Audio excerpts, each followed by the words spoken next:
अहंकार और चित्त के दोष।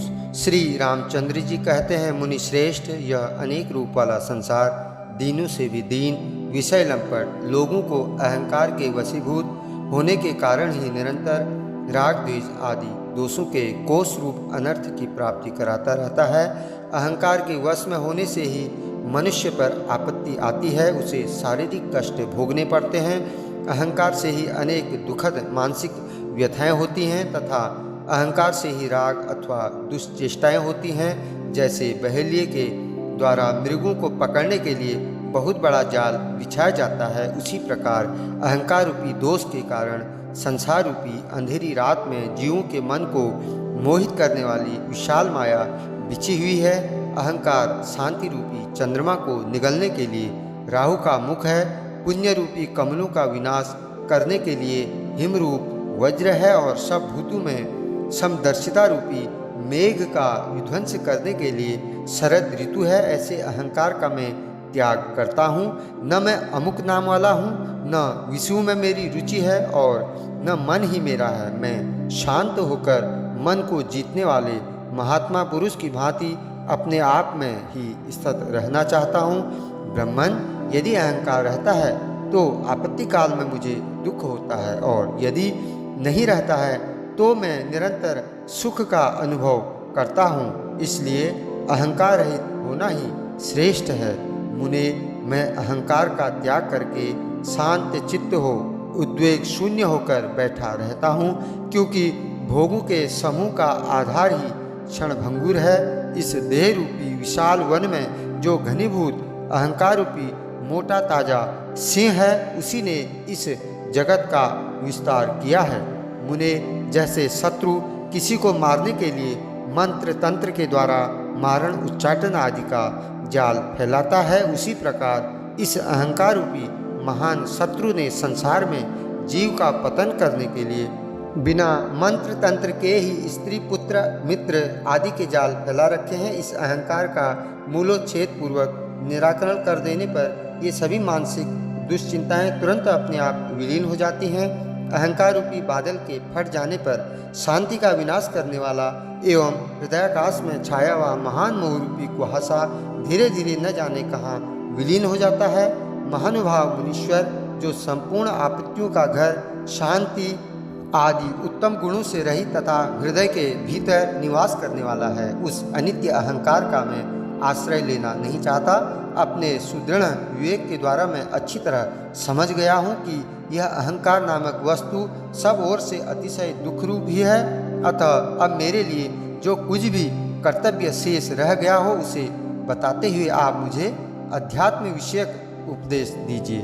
मुनीश्वर, जैसे वायु के प्रवाह में पड़कर मोर पंख का अग्रभाग वेग से हिलता रहता है, उसी प्रकार यह चंचल चित्त भी अत्यंत व्यग्र होकर व्यर्थ ही इधर उधर दौड़ता रहता है। जैसे कुत्ता अपना पेट भरने के लिए व्याकुल हो गांव में दूर से दूर तक के घरों या स्थानों का चक्कर लगाया करता है, वही दशा इस चंचल मन की है। इसे कहीं भी कोई अनुकूल वस्तु नहीं प्राप्त होती, इसलिए यह दीन बना रहता है।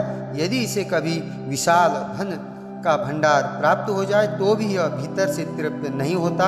जैसे बांस या बैंत की बनी हुई पिटारी कभी जल से नहीं भरती, उसी प्रकार धन से मनुष्य का जी नहीं भरता। मुने, जैसे अपने झुंड से बिछुड़कर जाल में जकड़े हुए मृग को कभी सुख नहीं मिलता, उसी प्रकार समस्त साधनों से शून्य मन सदा दुर्वासनाओं के जाल में जकड़ा रहता है, इसलिए उसे कभी सुख और संतोष नहीं प्राप्त होता। मुने, तरंगों के समान चंचल वृत्ति को धारण करने वाला यह मन अपने स्थूल सूक्ष्म अवयव विभाग को छोड़कर एक क्षण के लिए भी हृदय में स्थिर नहीं रहता।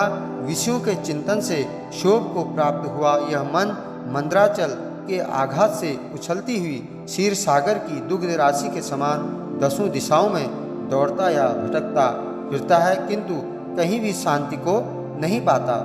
ब्रह्मन, जैसे मृग गड्ढे में गिरने की कोई चिंता न करके हरी हरी दूब चरने की इच्छा से प्रेरित हो बहुत दूर तक दौड़ लगाता रहता है, उसी प्रकार यह मन नरक के गर्त में गिरने की परवाह न करके भोग लाभ की आशा से बड़ी दूर तक चक्कर लगाता रहता है। जैसे पिंजड़े में बंद किया हुआ सिंह चिंता के कारण एक जगह स्थिर होकर नहीं रहता, उसी तरह नाना प्रकार की चिंताओं से अत्यंत चपल हुआ मन अपनी चंचल वृत्ति के कारण कहीं स्थिर नहीं रह पाता। जैसे हंस जल से दूध को निकाल लेता है, वैसे ही मोह रूपी रथ पर आरूढ़ हुआ यह मन भी इस शरीर से उद्वेग शून्य समता के सुख का अपहरण कर लेता है। ब्रह्मन मन रूपी ग्रह अग्नि से भी अधिक उष्ण है, उसके ऊपर चढ़ना पर्वत पर चढ़ने से भी अधिक कठिन है तथा वह वज्र से भी बढ़कर कठोर है, उसको वश में लाना बहुत ही कठिन है। जैसे मांस भक्षी पक्षी मांस पर टूट पड़ता है, उसी प्रकार मन भी इंद्रियों द्वारा उपलब्ध होने वाले विषयों की ओर दौड़ पड़ता है। परंतु जैसे बालक पहले तो खिलौने की ओर ललकता है, फिर उसे पाकर थोड़ी ही देर में उससे मुंह मोड़ लेता है, उसी तरह यह मन प्राप्त हुए विषय से क्षण भर में ही विरत हो जाता है।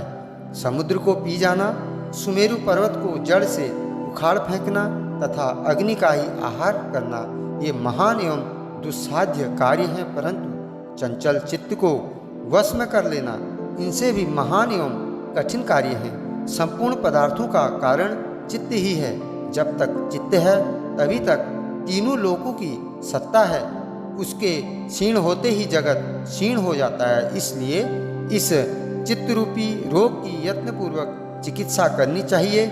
मुने जैसे महान पर्वत से अनेकानेक वनु एवं कानूनों की उत्पत्ति होती है, उसी प्रकार मन से ये सैकड़ों सुख दुख पैदा हुए हैं, इसमें संशय नहीं है।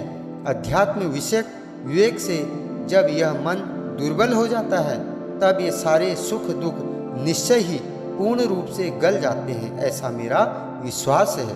महान मुमुक्ष पुरुष जिसके जीते जाने पर शम दम क्षमा दया समता शांति संतोष सरलता आदि समस्त सद्गुणों के स्वाधीन होने की आशा करते रहते हैं, उस शत्रु रूप चित्त को जीतने के लिए मैं सब प्रकार से उद्यत हुआ हूँ। अतएव जैसे चंद्रमा मेघमाला का अभिनंदन नहीं करता, उसी प्रकार में तीव्र वैराग्य संपत्ति से युक्त होने के कारण जड़ और मलिन विलास वाली लक्ष्मी का अभिनंदन नहीं करता।